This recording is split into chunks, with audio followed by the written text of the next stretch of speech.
Marcus Garvey had a tremendous impact on the world. African-American politician Adam Clayton Powell said, Marcus Garvey was one of the greatest mass leaders of all time. Nnamdi Azikiwe, former president of Nigeria, said, Garvey was one of the most far-sighted persons of African descent to walk upon God's earth.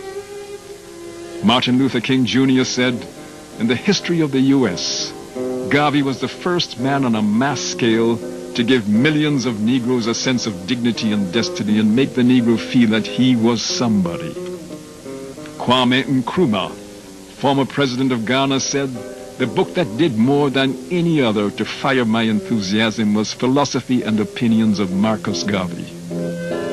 Jomo Kenyatta, former president of Kenya, said, in 1921, Kenyan nationalists, unable to read, would gather round a reader of Garvey's newspaper and listen to an article 2 or 3 times, then run various ways through the forest to repeat carefully what they had memorized to Africans, hungry for some doctrine which lifted them from the servile consciousness in which Africa lived.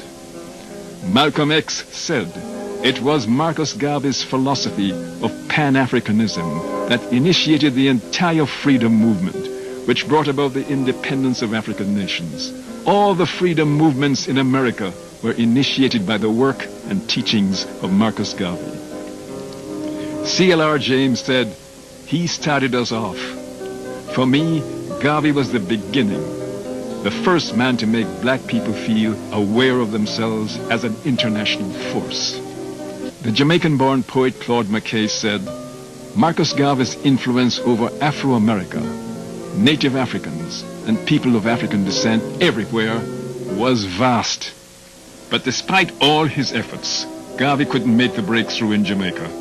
He went to England in 1935 and died there in 1940. His body was brought back to Jamaica in 1964 and reburied at National Heroes Park, when he was made a national hero. The mission of Marcus Garvey was presented by the Friends of Liberty Hall and the Ministry of Education and Culture.